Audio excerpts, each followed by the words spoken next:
cocok dengan cerita yang kemudian diceritakan. Ini sudah banyak, mungkin sudah hampir semua sudah tahu tentang ceritanya Abdurrahman bin Auf yang mau miskin tapi nggak miskin-miskin. Setelah dengar ceramahnya Nabi Muhammad kalau orang miskin akan dihisap paling cepat hisapnya, Abdurrahman bin Auf ini paling semangat untuk memiskinkan dirinya. Hartanya dijual semua, semuanya dijual dengan niatan pengen cepat miskin, yang hasil penjualan dari semua hartanya itu dibelikan kurma busuk yang menurut Abdurrahman bin Auf, kurma busuk itu nggak akan laku. Nah, setelah semuanya terjual Abdurrahman bin Auf hartanya, kemudian dibelanjakan kurma-kurma busuk yang milik sahabatnya yang lain. Ya, namanya kurma busuk, sahabat yang lain ya merasa lega, merasa bahagia. Yang menurut mereka nggak laku, ternyata Abdurrahman bin Auf beli semuanya seperti harganya kurma yang normal, yang tidak busuk. Ya, seumpamanya harga normalnya per 1 kilo seumpamanya 50, kalau di sini kan tahun kemarin kan 55 sekilo. Nah, mungkin ya sama 55, padahal itu busuk. Tapi Abdurrahman bin Auf beli seperti kurma normal. 55, anggaplah 55. Semuanya sampai uang Abdurrahman bin Auf habis. Dibelikan kurma busuk. Dengan harapan kalau dijual kurma busuk ini, ya paling tidak jauh di bawah dari harga yang awalnya dibeli oleh Abdurrahman bin Auf. Tapi ternyata Allah punya rahasia lain, Pak. Makanya kemudian yang pepatah tadi, kalau mau kejar rizki jangan kejar jumlahnya, tapi kejar barokahnya. Ini cocok sekali. Abdurrahman bin Auf itu nggak kejar jumlah banyaknya uang yang dia dapat, tapi kejar barokahnya. Dia membahagiakan orang, membahagiakan sahabatnya. Yang tadi harusnya kurma busuk harganya jatuh, dia beli, Abdurrahman bin Auf beli seharga kurma normal. Ini kan buat bahagia orang, yang pertama. Yang kedua, niatannya dia pengen hisapnya cepat masuk surga. Makanya mau jatuh miskin. Ternyata Allah mempunyai takdir lain. Ternyata kemudian ada utusan dari Raja Yaman yang kemudian cari kurma busuk. Cari kurma busuk yang harganya 5 kali lipat dari harga asalnya. Ini kan agak aneh, ceritanya agak aneh. Dan ini ada kenyataan. Saya nanti tahadus bin nikmah, ada salah satu cerita juga. Kemudian carilah utusan dari Raja Yaman ini, ternyata kurma itu mau dijadikan sebagai salah satu obat menular pada saat itu, yang sangat cocok pada saat itu obatnya adalah kurma busuk. Sehingga ketemulah dengan Abdurrahman bin Auf dan dibelilah 5 kali lipat. Akhirnya apa? Akhirnya Abdurrahman bin Auf nggak jadi miskin, Pak. Tambah kaya lagi. Ini kan makanya kalau kejar rizki, kata pepatah tadi, jangan kejar jumlahnya, tapi kejar barokahnya. Ya niat nolong, niat bantu, niat macam-macam, sehingga yang penting niatnya baik, bantu tadi, insya Allah barokah. Makanya tidak bisa kemudian kalau balasan Allah dari pertolongan kita hanya sebatas dikaitkan dengan nominal uang, nggak bisa. Lebih dari itu pertolongan Allah atau balasan Allah, lebih dari itu. Kalau seumpamanya kita niat bantu orang yang jualan di pinggir-pinggir jalan, kita niat bantu untuk beli pisangnya karena sudah malam, ini pasti Allah balas ini. Jangan kemudian pasti Allah balas dengan jumlah uang yang kita beli ke pisang tadi. Tidak. Meskipun tetap dapat balasan dengan niat bantu. Tapi bisa jadi ada balasan yang kita mungkin nggak sempat pikirkan.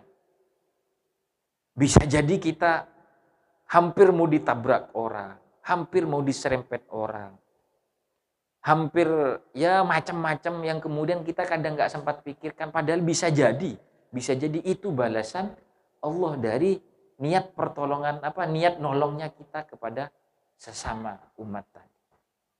Ini contoh yang nyata baru-baru ini, contoh yang nyata. Cerita ke saya itu dulu ada orang yang punya tanah, satu keluarga, punya anak 2 laki-laki, punya tanah 2 petak. 1 petak tanahnya itu gersang, nggak bisa ditanamin tumbuh-tumbuhan atau tanaman yang bisa dijual, tapi di pinggir jalan. Yang satunya, tanah 1 petaknya, tanah yang subur, bisa ditanamin apa saja di situ, Pak. Nah, 2 anak itu milih. Karena ada yang lebih tua dan ada yang lebih muda, akhirnya yang lebih tua yang disuruh milih dan adiknya dapat sisanya. Akhirnya kakaknya milih yang subur. Karena zaman dulu, Pak. Tapi baru kerasa sekarang. Zaman dulu milih yang subur, yang bisa ditanamin padi, yang bisa ditanamin tembakau, jagung, kedelai, kacang, dan macam-macamnya. Yang bisa dijual belikan setelah panen. Tapi kemudian beranjak tahun demi tahun, ternyata yang laku mahal sekarang bukan tanah yang subur. Tanah yang di pinggir jalan yang tidak membuahkan hasil apa-apa. Cerita ini hampir sama dengan cerita Abdurrahman bin Auf. Enggak kejar suburnya tanah. Tapi kejar ya sudah, kalau mau dikasih ya kasih saja. Kalaupun besok berkah, ya sudah, itu berarti rezeki saya. Ternyata apa? Tanah yang subur itu per tahunnya, kalau enggak salah itu sekitar cuman gabahnya itu ada 18 karung besar saja.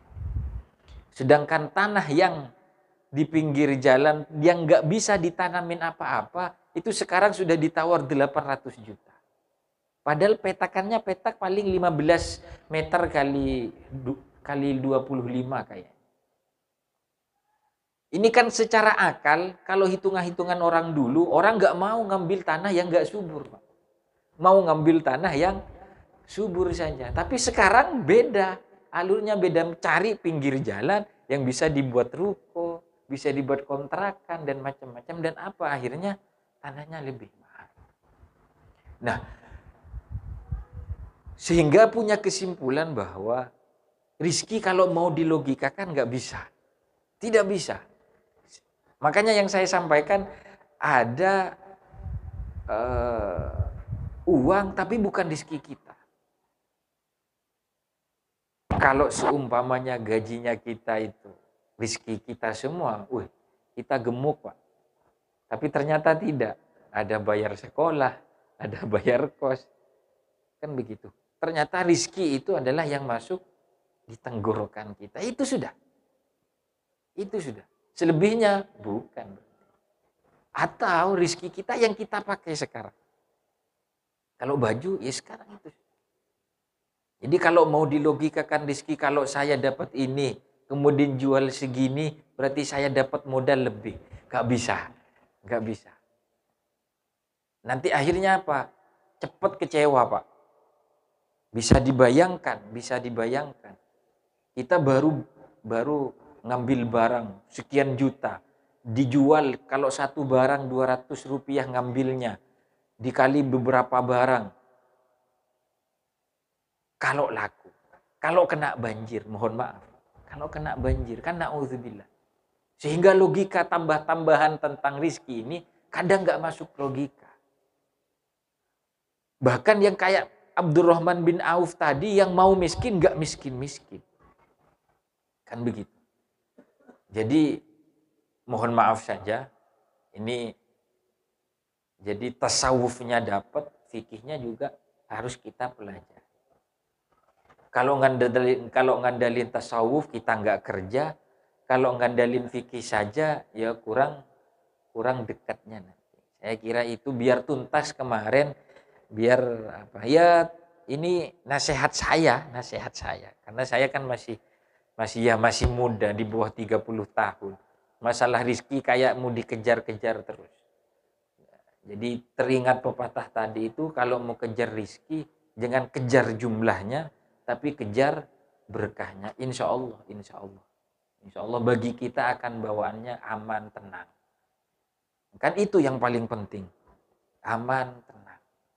Kalau yang cerita yang kemarin, di pesawat ketemu dengan orang, susah, pegang saja susah, ternyata kolesterol. Padahal salah satu direktur BUMN, ini eman. Padahal kita meskipun naik pesawat paling belakang, tapi semua hidangan pesawat masuk semua, Pak. Habis. Ini ada direktur BUMN, hidangan pesawatnya enggak dimakan, cuman air putih. Itu pun air putih anget lagi. Kita air es, mau es air masuk, yang bening, yang berwarna, mau minta apa saja, masuk semua. Ini kan alhamdulillah. Padahal kalau dihitung-hitung kita, uangnya kita seberapa. Tapi ternyata yang masuk di leher kita lebih luar biasa, Pak. Semuanya masuk. Ini kan kalau hitung-hitungannya rizki kemudian jumlahnya uang nggak bisa. Banyak jumlahnya uang di bank. Tapi makan nasi putih saja harus berapa, harus ditakar. Kita satu bakul kadang nambah, Pak. Apalagi anak santri, nggak muat, sudah nggak muat duduk di bawah jalan, Pak. Biar penuh sampai leher. Contoh. Teman-teman saya kan begitu. Kalau nggak muat, kalau santri kan nggak ikut, kalau sebelum kenyang berhenti, nggak ikut yang hadis yang itu, Pak. Ikut hadisnya yang mubadir. Kalau ditinggal mubadir, itu santri. Makanya santri banyak cukup, sedikit ya cukup ya santri. Jadi itu perhitungan kita tentang rizki. Jadi banyak uangnya, tapi makan nasi putih saja harus ditakar.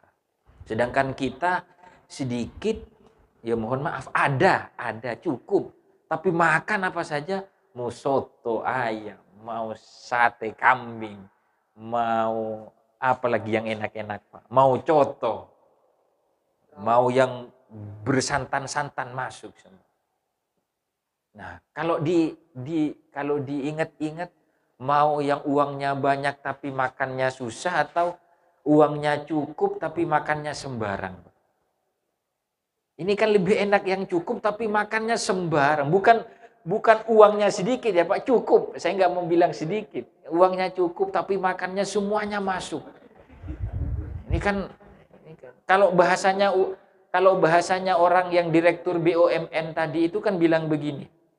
Pas masih muda, Pak, saya pengen naik pesawat terus dihidangin macam-macam. Pas setelah tua, uang banyak dihidangin nggak bisa makan. Ini kan kolesterol dan macam-macam tadi. Ini kan kalau diingat-ingat kan kita yang santai ngopi, ada hidangan ngopi masuk, teh masuk semua. Yang transparan air masuk. Yang dingin juga masuk semuanya. Nggak mikir kolesterol, darah tinggi, gula, macam-macam, semuanya masuk. Ini kan kalau dihitung-hitung kan, ketika dilihat dari segi yang saya sampaikan tadi kan, akhirnya kita yang lebih banyak rizkinya. Sate masuk, mereka nggak bisa makan sate kambing. Gulai, mereka nggak bisa, kita bisa. Padahal uangnya mereka banyak. Makanya meskipun jumlah uangnya banyak, belum tentu itu adalah rizkinya. Belum tentu. Makanya secara tasawuf kejar berkahnya, jangan kejar jumlahnya. Meskipun jumlahnya itu juga penting, Pak. Kalau nggak banyak jumlahnya, bagaimana kita bisa bayar SPP anak? Kalau anaknya 3, kan jumlahnya harus banyak juga, Pak.